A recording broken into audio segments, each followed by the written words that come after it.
우리가 교회에 나오고 다들 같은 신앙을 갖고 나오지만 여러분 신앙인이라 할지라도요 그 신앙이 다 같은 것은 아닙니다.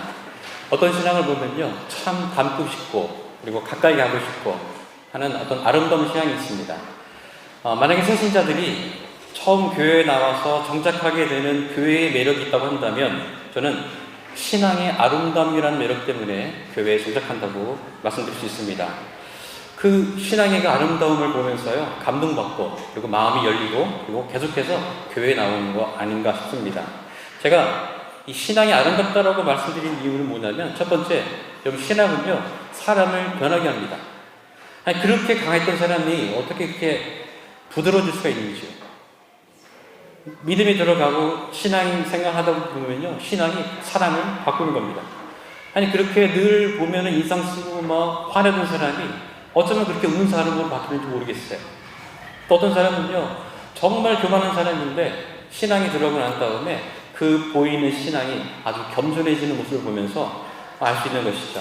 두 번째, 그리고 신앙은요 사람을 헌신하게 만듭니다. 내 일도 아니고요 내 가족 일도 아니에요, 집안일도 아닙니다. 어쩌면 그렇게 열심히 헌신할 수 있는지요. 그런 모습을 볼 때마다 신앙은 참 아름답다라고 보여지는 것입니다. 교회를 말없이 교회를 사랑하고요 봉사하는 모습, 부족하지만 내가 가진 것도 없고 부족하지만 그래도 나누려고 하는 어떤 그런 모습들, 그런 신앙의 모습들. 그 다음에 교회에 나와 있는 자녀들은요 남의 자식이지만 내 자식들처럼 챙기지 않습니까? 그런 것을 보면서 신앙은 참 아름답다고 느낍니다. 제가 프랑스에 와가지고 선교를 하면서 가장 좋은 것은 뭐냐면요 이렇게 아름다운 신앙을 가진 사람들을 많이 만난다는 거, 이게 너무 좋은 것 같아요.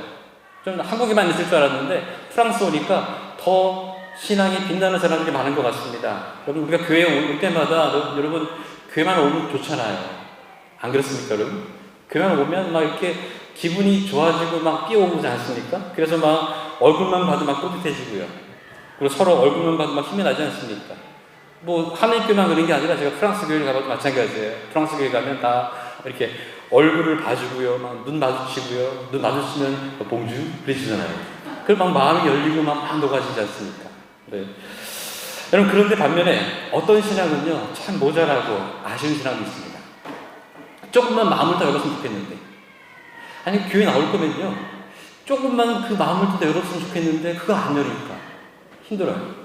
또 어떤 사람은요 조금만 교회 안으로 들어오면 좋겠는데 그 어떤 자기 라인을 정해놓고 그 안으로는 들어오지 않습니다. 또 어떤 신앙은요 조금만 더 열정을 가졌으면 좋겠는데 어떤 열정이 없어요. 또 어떤 신앙은요 조금만 좀 더 옆 사람을 보면서 섬겨줬으면 좋겠는데 그거 안 되는 사람들이 있어요. 이렇게 좀 아쉬운 신앙도 있습니다. 그렇지만 조금 아쉽고 부족해 보여도요, 아쉬워 보여도요 그 안에 신앙이 자라고 있기 때문에 여러분 신앙은 아름답습니다. 신앙은 아름다운 거예요.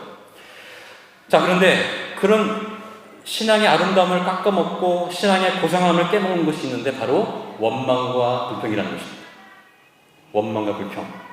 여러분 우리가 신앙인이 되고 난 다음에 우리가 뛰어넘어야 될 산이 있고 벽이 있는데 그게 바로 원망과 불평이라는 것입니다. 얼마나 많은 신앙인들이 신앙생활 잘하다가 환경이 받쳐주지 않으니까 불평하다 무너지는지 몰라요. 얼마나 많은 신앙인들이요 정말 고상하게 신앙생활 잘하다가 여전히 남아있는 어떤 그 신앙 그 상처의 쓴뿌리를 해결하지 못해가지고 그게 튀어나올 때마다 원망하고 불평하다가 무너지는지 몰라요. 구원의 확신도 있습니다. 신앙을 갖고 열정도 있어서 봉사도 열심히 해요. 그런데 신앙생활하기 어떤 좋은 환경들이 받쳐지지 않으니까 점점 더 어려워지니까 그 불평하다 무너지는지 몰라요. 많은 신앙인들이 교회에 와서조차도 불평하는 거 많이 보게 됩니다. 교회 오면요 좀 추우면 춥다, 좀 더우면 덥다, 이거 왜 문 열어놨어요? 문 닫아놨어요? 하고 문 닫고 그런 사람들 많이 있습니다. 심지어 어떤 교회는요 목사님의 가르마가 마음에 안 든다나요? 또 어떤 교회는요 그 성도들이 그 음식 먹고 난 다음에 그 잔반 버리는 그게 마음에 안 든다고 해가지고요 그 어떤 장로님은 가가지고 그 지켜보시는 장로님이 계세요. 다시 먹고 오라고 막 그런 분도 계세요. 그래가지고 그 교회에 있을 때는 소화가 잘 안 됐습니다. 또 어떤 교회는요 목사님이 머리를 내리지 말고 머리를 올려야 된다나요? 제가 어떤 교회 가서 그 설교를 했는데 자꾸 머리를 올리라고 하시는 거예요, 장로님께서요. 그래가지고 제가 몇 번 안 올렸더니 나중에는 드라이기를 사오셨더라고요. 드라이기를 쓰면서 머리 올리라고. 그래서 제가 웬만하면 설교할 때는 이렇게 머리를 올리려고 합니다. 여러분, 입에서 나오는 것이 다 불만과 불평. 이런 사람도 있어요. 여러분, 이런 원망과 불평은요, 사람의 영혼을 갉아먹고요, 우리 신앙을 깎아먹고요, 정말 사람의 관계를 깨트리고 아름다운 신앙을 아주 무너뜨리는 들쥐와 같은 것입니다. 원망과 불평.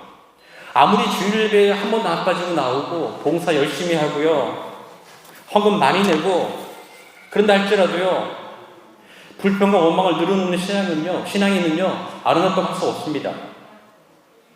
이런 성도들에게는 높은 점수 줄 수가 없어요. 그런 사람과는 함께 갈 수 없는 거죠.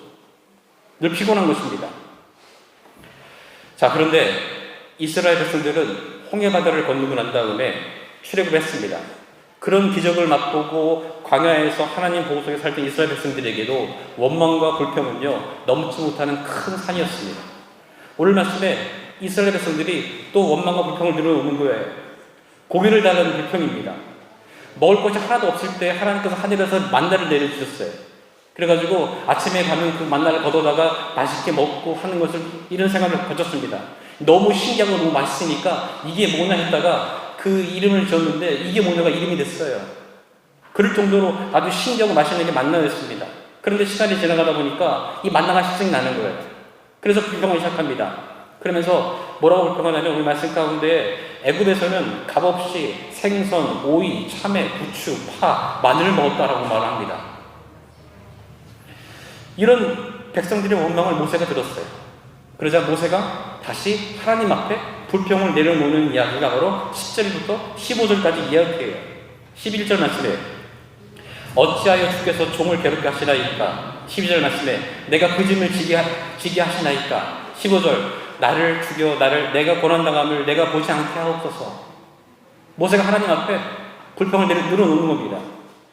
여러분, 이 모세의 불평은요, 인간이 입으로 내뱉을 수 있는 원망과 불평의 세 가지 단계를 다 보여주고 있어요. 첫 번째 단계는요, 힘든 상황과 환경에 대한 불평입니다. 어찌하여 주께서 종을 괴롭게 하시나이까. 하나님, 저 왜 이렇게 힘들게 하십니까? 이거예요. 하나님, 왜 저 좋은 거 안 주세요? 왜 이런 환경 가운데 살게 해주세요? 하나님, 이거죠. 많은 신앙인들이 신앙의 어떤 그 초보적인 단계를 걸으면서 자주 하는 원망입니다. 그리고 우리가 자주 하는 원망이에요. 하나님이 나에게 이런 환경을 주셨는데 이 환경을 해결해 주지 않으시니까 내가 그 환경에 대한 불만을 하나님께 내뱉는 것이죠. 한국 크리스찬들이 가장 좋아하는 찬양 가운데 공감되는 찬양 가장 하나가 있습니다. 이거죠. 왜 나만 겪는 고난이냐. 남들 똑같이 다 겪는 고난인데요, 내가 볼 때는요 나만 겪는 고난인 것 같아요. 나만 고난 겪는다고 생각하니까 입에서 늘 얘기하는 거 아니겠습니까? 그리고 찬양 부를 때마다 모든 사람들이 다 공감하는 거 아니겠어요? 왜 나만 겪는 고난이냐고. 아니, 내가 잘못한 게 없는데 왜 나만 억울하게 이런 고난 겪어야 합니까? 하나님, 이거 내뱉는 거 아니겠어요? 아주 자주 하는, 아주 흔한, 아주 기본적인 원망과 불평입니다. 두 번째 단계는요, 일이나 사명에 대한 불평입니다. 12절 말씀에 이 모든 백성을 내게 맡기사 내가 그 짐을 지게 하시나이까. 그리고 또 이렇게 말을 합니다. 이 백성을 내게 맡기셨습니까? 이 백성을 내가 낳았습니까? 백성에게 줄 고기를 내가 어디서 구합니까? 이거 우리도 불평을 많이 합니다. 나에게 왜 이런 직장을 보내셔가지고, 나에게 왜 이런 가족을 주셔가지고, 나에게 왜 이런 직분을 주셔가지고 이렇게 피곤하게 하시고 이렇게 골치 아프고 힘들게 하냐는 원망을 우리도 늘어놓는 거 아니겠습니까? 여러분, 우리에게 주어진 일과 사명들은요, 이 땅에 사는 한 우리에게 주어졌다고 한다면 모든 것들은 다 하나님이 주신 것입니다. 어떠한 것이든지 그것이 하나님께 내게 맡겨졌다고 한다면 우리는요 그것을 묵묵히 그것을 감당하는 것, 이게 사명이에요. 그런데 우리는요, 많은 사람들이 일도 하기 전에 사역도 하기 전에 원망하고 불평하는 거 아니겠습니까? 맡겨진 일과 사명에 대한 불평이에요. 세 번째, 삶에 대한 원망과 불평입니다. 이 원망과 불평의 마지막 단계는요, 삶을 저주하고 포기하고 끝내버리는 거예요. 15절 말씀에 나를 죽여 내가 고난당함을 내가 보지 않게 하옵소서. 여러분, 이런 원망은요 정말 문제 있는 원망이에요. 불평이에요.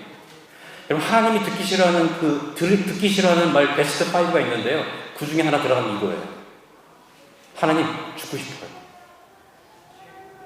하나님, 차라리 죽여주세요. 여러분, 그 어떤 상황이랄지라도요, 절대로 여러분 입으로 이런 말 하지 마세요. 아니, 여러분, 하나님께서 기껏 예수님 핏값으로 구원시켜놨는데 죽겠다고 하니까. 여러분의 목숨이 그렇게 가치가 없으세요? 예수 믿기 전에는 그랬죠, 우리가. 예수 믿기 전에는요, 그랬을 수 있어요. 그러나 여러분, 우리가 하나님의 은혜로 예수님 십자가의 죽으심으로 구원받은 삶이라고 한다면, 내 삶은요, 내가 생각하는 그런 가치없는 삶이 아니라 예수님의 핏값만큼이나, 예수님의 생명만큼이나, 예수님의 어떤 삶만큼이나 그 생명의 가치가 있는 거 아니겠습니까? 그것을 주고 얻은 생명이라고 한다면 우리의 생명은요, 그만큼 가치 있는 삶이 아니겠어요? 그런데 좀 상황이 좀 안 좋다고, 마음이 좀 힘들다고, 몸이 좀 아프다고, 일이 잘 안 풀린다고, 죽고 싶다고, 죽여달라고, 어떻게 그런 말을 할 수 있겠습니까? 삶에 대한 원망과 불평이에요. 자, 이런 모세의 원망과 불평이 이어지자마자 하나님께서 말씀하십니다. 16절부터. 그래서 해결하는 방법이 뭐냐면 70명을 데려와서 내가 너 혼자 일하지 않고 네 힘을 다른 사람들과 같이 나눠주게 하겠다 얘기합니다. 그리고 고개를 달하는 원망에 대해서는요, 내가 이틀, 닷새, 열흘, 20날만 먹는 것이 아니라 냄새도 싫어하기까지 먹도록 하겠다 이렇게 말씀하십니다. 하나님의 아주 단호 말씀이죠. 또 하나님 말씀하셨으니까 그렇게 하신다는 말씀이에요. 그런데 모세의 반응이 참 우습습니다. 모세는 사실 출애굽하면서 10가지 재앙을 다 봤어요. 10가지 재앙만 본 것만 해도 대단한 일이 아니겠습니까? 그리고 홍해를 갈랐어요. 그 홍해를 갈라서 홍해에 들어가서 나왔습니다. 반석에서 물이 나오는 걸 봤습니다. 만나를 먹었어요. 지금도 구름 기둥과 불 기둥으로 인도함 받고 살고 있습니다. 그런데 20절, 21절 말씀에 그 하나님 말씀에서 뭐라고 반응하냐면 나와 함께 있는 이 백성의 보행자가 60만 명이었는데 주의 말씀이 한 달 동안 고기를 먹게 하겠다 하시오니 그들을 위하여 양떼와 소떼를 지은들 족하며 바다의 모든 고기를 모은들 족하오리이까? 이겁니다. 그럼 60만 명은 남자만 계산하는 거고요. 사실 여자랑 그 아이들까지 계산하면 200만 명입니다. 물론 사람이 많습니다. 쉬운 일은 아니에요. 하지만 모세는 그렇게 말하면 안 되죠. 하나님의 어떤 그 기적을 본 사람이라고 한다면, 리더라고 한다면요, 리더십이라고 한다면 그렇게 말하면 안 되죠. 하나님의 은혜를 받았던 모세는요, 그렇게 말하면 안 돼요. 왜 그랬을까? 왜 홍해를 가를 때는 정말 자신감 있게 그렇게 잘했는데, 10가지 재앙을 보낼 때는 그렇게 잘했는데 지금 왜 무너졌을까? 여러분, 원망과 불평은요, 믿음의 눈을 흐리게 만듭니다. 그래서 하나님을 보지 못하게 만들어요. 그리고 하나님의 은혜를 기억하지 못하게 만드는 것이죠. 그래서 모세의 입에서 이렇게밖에 안 나오는 거예요. 우리도 마찬가지입니다. 내 눈앞에 어떤 고통과 시련이 막 오다 보니까요, 원망하고 불평하기 시작합니다. 그래서 내 감정이 상했다고 해가지고 내가 원하는 대로 풀리지 않는다고 해가지고요, 내 계산으로는 절대 될 것 같지 않다고 해가지고요, 하나님께서 말씀하시는데 귀를 틀어막고 그게 되겠어? 안 되면 어떻게 할 것인데? 그렇게 비아냥거리 돼서 말씀에 대한 확신을 갖지도 않고 말씀을 들으려고 하지 않은 모습, 이게 우리의 모습 아니겠습니까? 여러분, 이게 무엇을 말하는 줄 아십니까? 원망과 불평의 끝은요, 하나님의 부정이라는 뜻이에요. 결국 그 원망과 불평이 가득 차 있는 사람은요, 하나님을 볼 수 없고 받았던 은혜를 기억하지 못하니까 결국엔 하나님을 지워버리는 거예요. 하나님을 잊는 겁니다. 그래서 여러분, 원망과 불평은 무서운 겁니다. 이러한 반응에도 하나님께서는요, 백성들에게 고기를 먹이십니다. 31절부터 보게 되면요, 하나님께서 메추라기를 보내시는 거예요. 원래 메추라기는요, 유럽과 아프리카를 이동하는 철새입니다. 봄에는 아프리카에 있다가 유럽으로 가고요. 가을에는 유럽에 있다가 아프리카로 이동하는 게 메추리입니다. 이때 그 아프리카에는요, 유럽으로 이동했던 봄으로 보기 때문에 이때 하나님께서 바람을 막 부셔가지고 이 메추라기 떼를요, 하루길 지나는 지명 가운데 떨어뜨립니다. 그러니까 하루 동안 걸을 수 있는 길, 어떤 그 거리만큼 메추라기를 떨어뜨렸다는 뜻이에요. 이걸 계산해 보니까 한 32km에 해당되는 그 면적만큼 메추라기를 떨어뜨린 거예요. 그러니까 엄청난 양을 떨어뜨린 거죠, 이렇게. 그게 막 높이 쌓이게끔 떨어뜨렸어요. 그러다 이스라엘 백성들은요, 하나님께 감사하지도 않고요, 탐욕스럽게 그 고기를 막 걷어들였어요. 가지고 종일 주야로 막 걷어들이고요, 이튿날 되도 막 걷어들이고요, 적게 모은 자도 10호멜, 여러분 한 호멜이 220m거든요. 10호멜이면 2200리터입니다. 근데 이거를 계산하면요, 쉽게 말해서 여러분 콜라 사이다병 1.5리터 있지 않습니까? 이거를 한 명당 1500개씩 모았다는 뜻이에요. 그러니까 엄청난 양의 메추라기를 모은 거죠. 그리고 그것을 자기들의 진영 앞에 사방에 막 펼쳐놨어요. 그리고 잔뜩 펴놓고 난 다음에 자기들끼리 파티를 하는 것이죠. 이스라엘 백성들은요, 하나님 앞에 은혜를 받은 사람들입니다. 그렇다고 한다면 자신의 육체대로 그렇게 욕심을 채우는 것을 끝났으면 안 됐죠. 그런데 이런 욕심을 채우는 모습을 보면서 하나님께서는요, 오늘 성경에 보게 되면 고기가 아직 그들의 이 사이에서 씹히기 전에 노하셔서 그들을 쳐서 죽였다고 말하고 있습니다. 불평과 원망으로 사는 인생의 끝은요, 하나님의 심판입니다. 이거 오늘 말씀이에요. 오늘 말씀을 통해서 우리에게 주시는 강한 메시지가 몇 가지가 있습니다. 첫 번째, 원망과 불평은요, 전염됩니다. 모세의 원망과 불평은요, 가만히 자기가 있다가 하나님께 불평 내려오는 것이 아니라 그 시작이 어떻게 되느냐, 4절에 보게 되면 섞여 사는 다른 인종들로부터 시작했습니다. 그리고 그 절에 보게 되면 이스라엘 자손이 또 울었어요. 10절에 백성의 온 종족이 울었습니다. 그리고 그것을 본 모세가 불평을 하게 되는 것입니다. 원망과 불평이 아름다운 신앙을 무너뜨리고 위험하다는 이유는요, 다른 사람들에게 그 원망과 불평이 전환되기 때문에 그렇습니다. 여러분, 행복한 가정에서요, 한 명이 불평하면요, 온 가족이 불평하는 거예요. 정말 좋은 교회 같았어요. 정말 좋은 교회라 생각했습니다. 그런데 한 명이 들어와서 교회 여러 가지에 대해서 막 불평을 내려놓으니까 그 기존에 있던 사람들도요, 그동안은 괜찮았는데 그것을 보면서 그 불평이 올라오는 거예요. 그랬지? 나도 불편했는데 너 정말 잘했다 그러면서 나도 불평하기 시작하는 거예요. 그러면 또 다른 사람을 불평하는 거죠. 그러다 보면요, 온 교회가 다 불평하는 거 아니겠습니까? 정말 잘 준비된 선교팀이 있었는데요, 팀원 하나가 불평을 하니까 팀원 전체가 불평하게 되더라고요. 결국 그 선교가 막히는 걸 봤어요. 그래서 여러분, 원망과 불평은 참 무서운 겁니다. 여러분, 원망과 불평은요, 영적 싸움이에요. 그래서 영적 전쟁입니다. 어떻게 할 수 있느냐? 요백에 사탄이 가가지고 요백에 원했던 것은 뭐냐면요, 삶에 감당하기 어려운 고난을 줬을 때 네가 네 입으로 하나님께 한 번이라도 원망과 불평을 내려놓아라, 이거였어요. 다른 거 원하는 게 아니었어요. 욥의 영적 전쟁은 뭐였냐면요, 삶의 그 힘들고 어려운 그 고난을 겪을 때 입을 열어가지고 한 번만이라도 하나님께 원망과 불평을 늘어놓으라는 얘기였어요. 근데 욥은 그렇지 않았죠. 여러분, 사탄이 제일 좋아하고 제일 많이 사용하는 것은 사람들로 원망하고 불평하게 만드는 거예요. 그리고 사람들은 거기에 잘 넘어갑니다. 그리고 그것 때문에 가정이나 교회나 공동체가 무너지는 겁니다. 여러분, 명심하시기 바랍니다. 원망과 불평은요, 내 남편, 내 아내, 내 자녀, 다른 성도들에게 전해진다는 것입니다. 두 번째, 들으시고라는 말씀이 있습니다. 여러분, 11장 전체가 이스라엘 백성과 모세의 원망과 불평으로 채워져 있습니다. 그런데 이 원망과 불평으로 채워지고 있는 그 맨 앞에 있는 1절에 보게 되면 무서운 말이 나오는데 1절에 보게 되면 백성이 악한 말로 원망하며 여호와께서 들으시고 라고 되어 있습니다. 들으시고.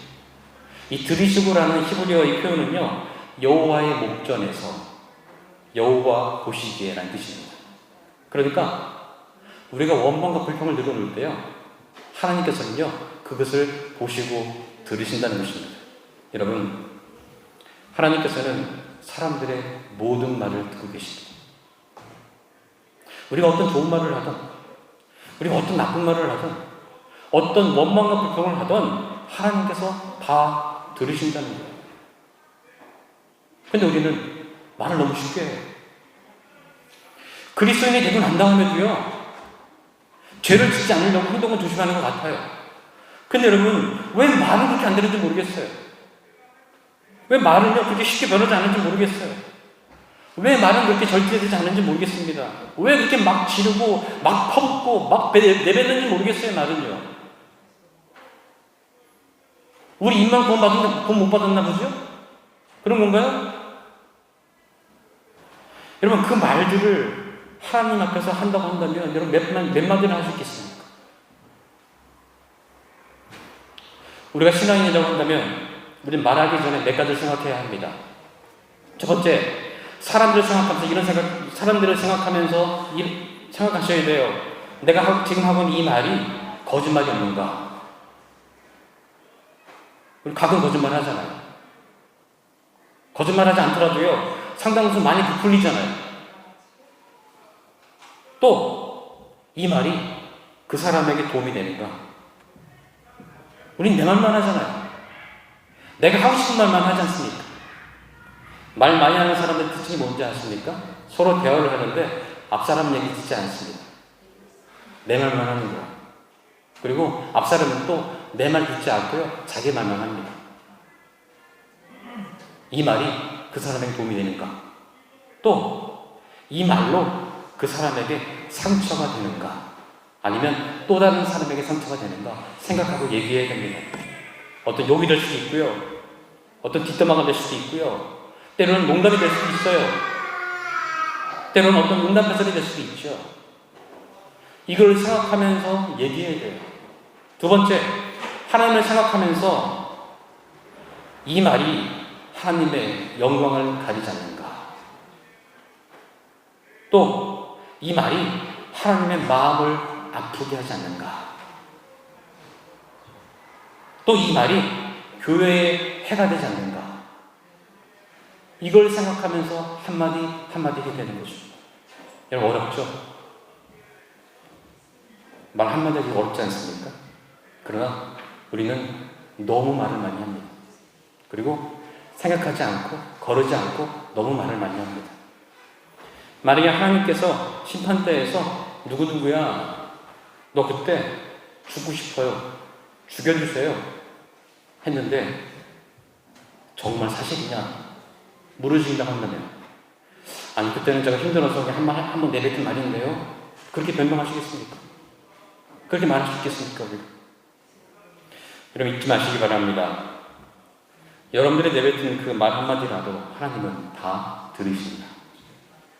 세 번째, 여호와의 손이 짧아졌느냐, 오늘 설교 제목이죠.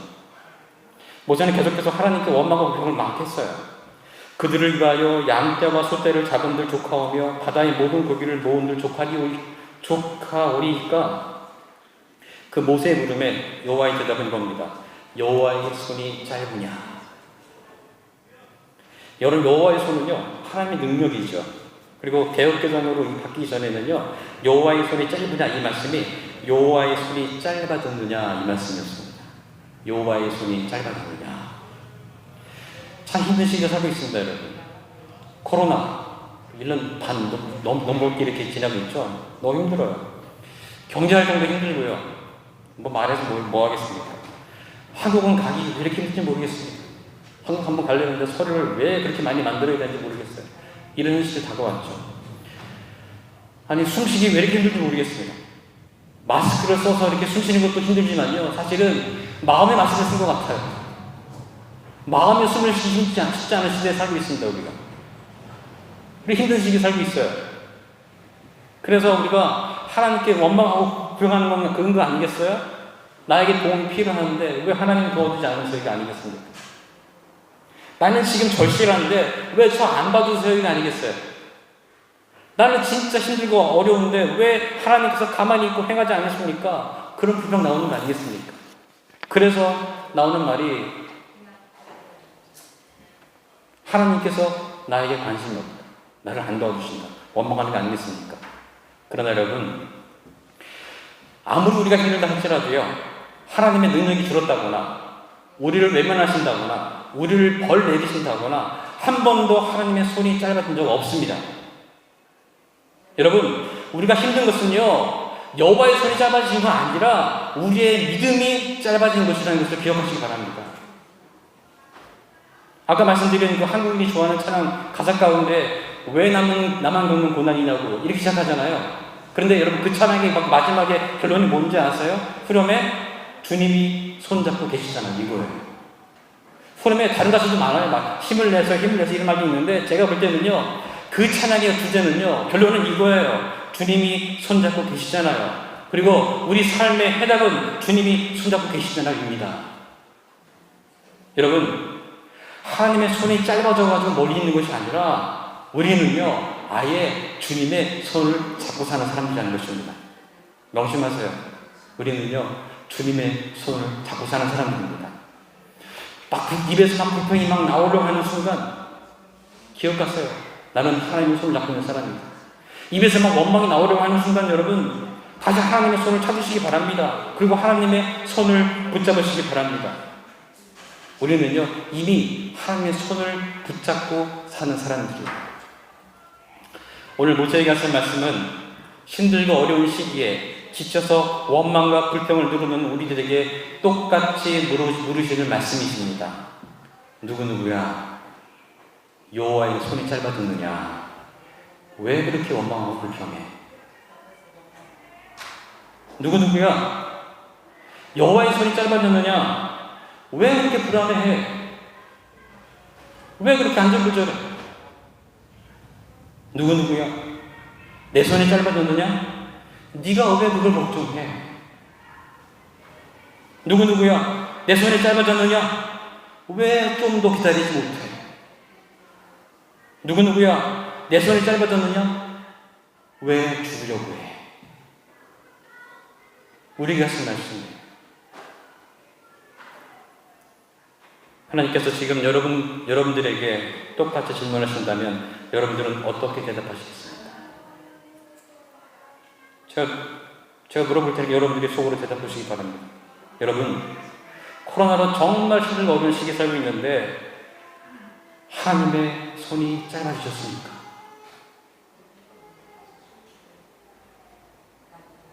여러분, 왜 나만 겪는 고난인지 모르겠다라고 늘 얘기하고 불평하시는데 정말 우리 하나님의 손이 짧아지셨습니까?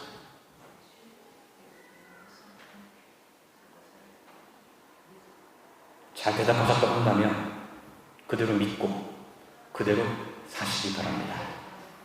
기도하겠습니다. 하나님의 손이 짧아진 것이 아니고 우리의 믿음이 짧아진 것임을 이 시간 회개합니다. 코로나로 힘든 시기를 사는 우리에게 믿음이 더 자라게 하시고 주님의 손잡고 일어서는 손들이 되게 하여 주옵소서. 예수님의 이름으로 기도합니다. 아멘.